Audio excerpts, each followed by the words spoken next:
Bienvenidos a un nuevo vídeo de resolución numérica de ecuaciones diferenciales. Estamos trabajando con problemas de valor inicial, ecuaciones diferenciales ordinarias.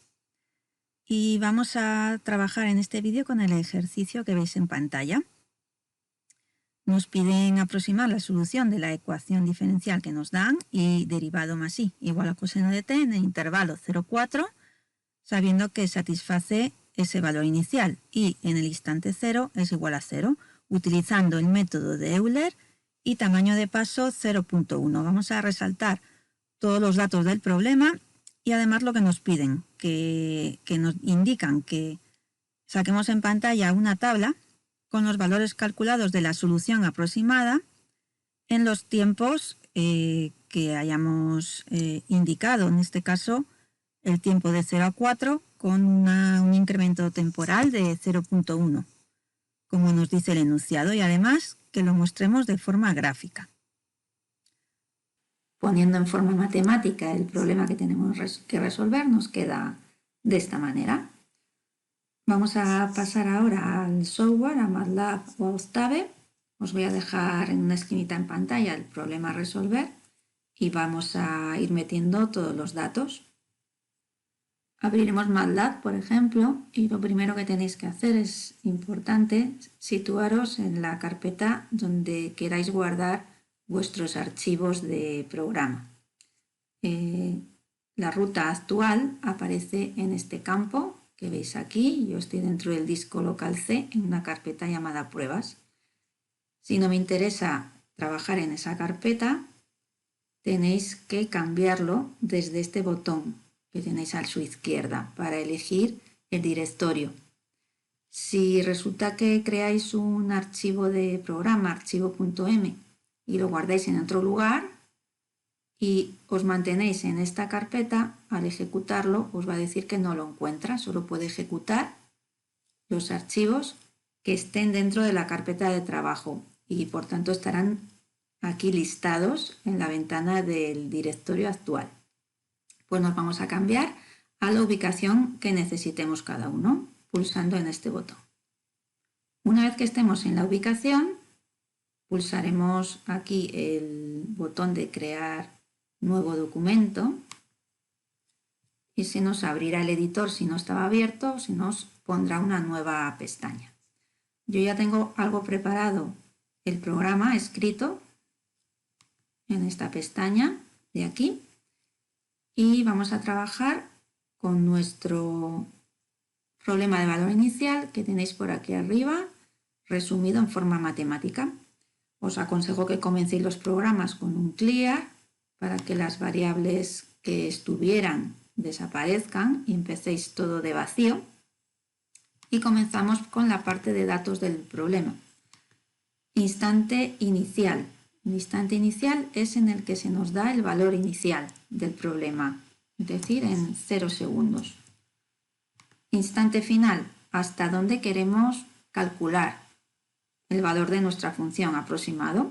Nos indican que hasta 4. Valor inicial, es decir, en t0, ¿cuánto vale la función? Pues i de 0 igual a 0, 0 es ese valor inicial. A continuación, nuestra función, nuestra ecuación diferencial, la tenemos que poner de esta manera. Y derivado igual a, y despejar todo lo demás a la derecha. Esta parte de aquí, coseno de t menos i, en nuestro problema particular, es lo que llamamos la función f, que depende de las variables t e i. Vamos a definirla con una función anónima, por ejemplo con arroba, también serviría con inline, las variables de que depende entre paréntesis y a continuación la expresión de la función. Va a cambiar, por supuesto, para cada problema que tengamos. A continuación, como tenemos que empezar en el valor tiempo 0 y terminar en el tiempo 4, tendremos que ir pasando por una serie de tiempos intermedios según el paso que me indican. Me dicen que tome un tamaño de paso de 0.1. Lo ponemos como valor de h. Cuando sepamos el tamaño de paso, necesitamos calcular el número de subintervalos en los que hemos dividido ese intervalo grande de 0 a 4, que es la n mayúscula. Y ese número de subintervalos vamos a calcular siempre como la diferencia entre el tiempo final menos inicial, entre el tamaño de paso, y como n debe ser siempre un número entero, porque si no va a causar problemas, errores en el programa, vamos a redondear, por si ha habido por ahí algún decimal que ha salido de esas operaciones, quitárnoslo, redondear al entero más cercano con rounds. Bien, pues ya tenemos entonces ese tamaño de paso, valor inicial y final, y tenemos que crear un vector con todos los tiempos, que empiece en 0, que termine en 4 y que vaya teniendo tiempos cada 0,1 segundo, o que tenga n trocitos, es decir, n más 1 tiempos. Si dividimos en 2 trozos, sabemos que hay 3 tiempos, o sea que siempre n más 1 tiempos. Para definir ese vector que empieza en t0 y termina en tn con n más 1 tiempos, vamos a usar la función linspace.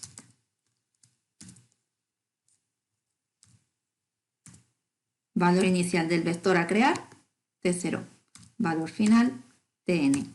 ¿Cuántos elementos va a tener este vector? X espaciados, n más 1. Pues ya tenemos nuestro vector de tiempos. Para cada uno de estos tiempos hay que hallar la solución aproximada, que la vamos a guardar en otro vector llamado y.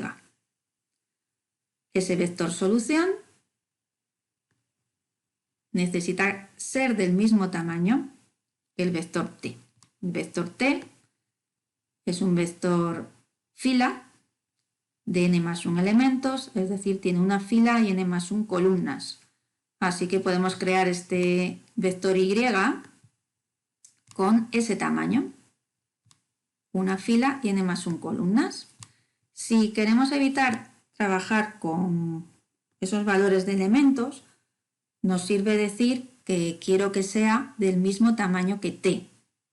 El tamaño de t viene determinado por la función size. Así que en lugar de indicar directamente el tamaño, podemos dejarlo indicado y decir que sea size de t.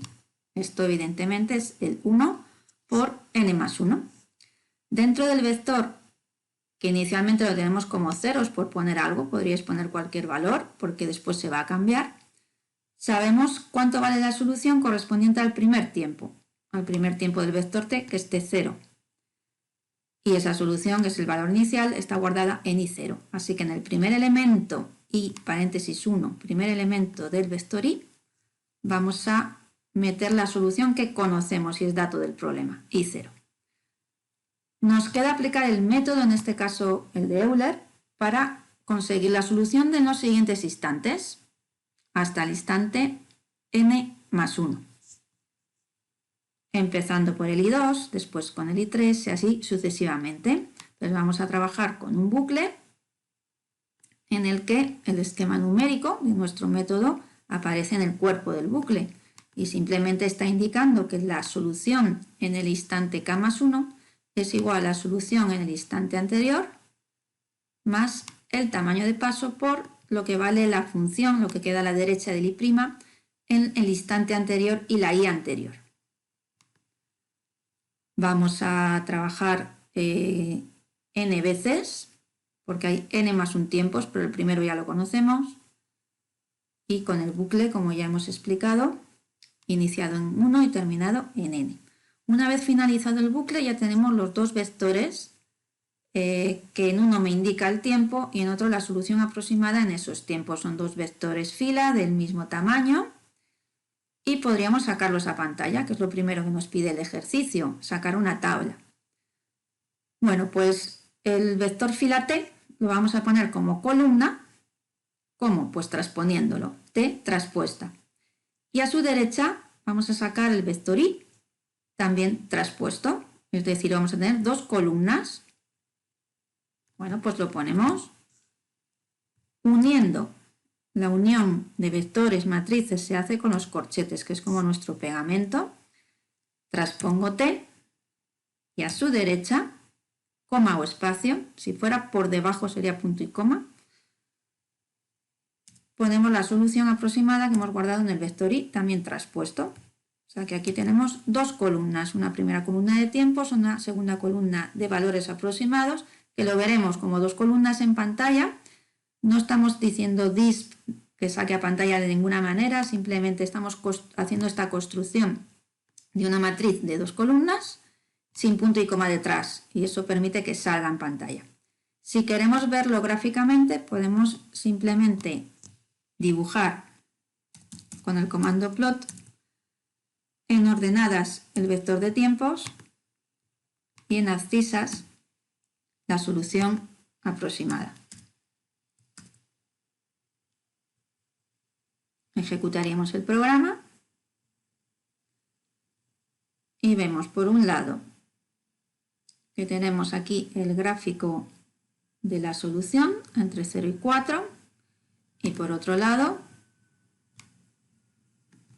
aquí está la tabla de resultados, ¿vale? En el que podemos buscar en la primera columna los tiempos y en la segunda el valor de la solución. Si nos preguntan cuánto vale la solución aproximada en el tiempo 2,9, buscamos e indicaríamos que es menos 0,3835.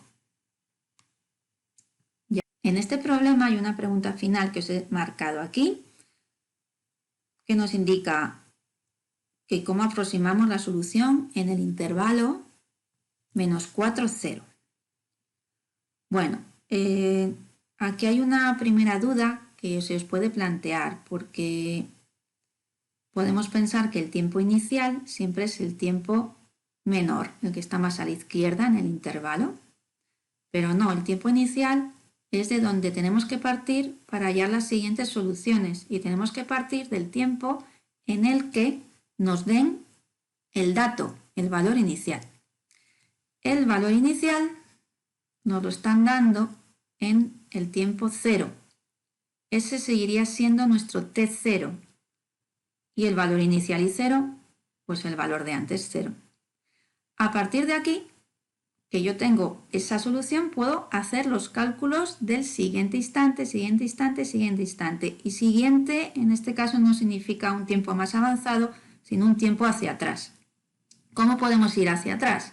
Pues si el incremento h antes era 0,1, ahora tendremos que incrementar menos 0,1 para tener tiempos cada vez más a la izquierda.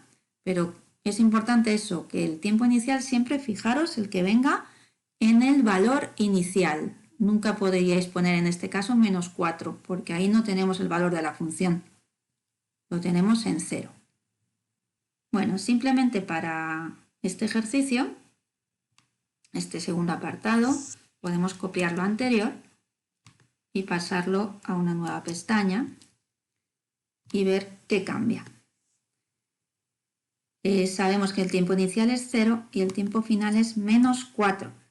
El valor inicial el mismo y la función es idéntica, la ecuación diferencial es la misma. El intervalo en el que nos vamos moviendo, pues cada vez vamos a ir hacia atrás, es decir, menos 0,1 es lo que vamos a ir sumando a un tiempo para obtener el siguiente. Número de subintervalos lo haríamos exactamente igual, ¿vale? El tiempo final es menos 4, menos 0 entre menos 1 me sigue saliendo positivo y me da el mismo número de subintervalos. El vector de tiempos lo calculamos idéntico, el vector solución lo preparamos igual y calculamos la misma regla de esquema numérico, sabiendo que h aquí ya lo hemos definido como menos 0,1. Sacaríamos la tabla de resultados y el gráfico, pues vamos a ejecutarlo. Y los únicos cambios, como os digo, que hemos puesto es el del TN y el H. Vamos a guardarlo con un nombre un poco distinto, por ejemplo B, ejercicio 1.1b. Recordad que los nombres que dais a los archivos solo pueden empezar por una letra, continuar con letras, números y el único carácter válido que no sean letras y números es el guión bajo. No podéis poner puntitos, espacios, ni nada de eso. Aquí tenemos la solución gráfica y de 0 igual a 0 y la previsión de qué ha ocurrido antes de ese instante inicial, ya que vamos hacia atrás y aquí tenemos la tabla dada por nuestra matriz de 2 columnas, donde vemos, por ejemplo, que en el instante -4 la solución es -22,6056.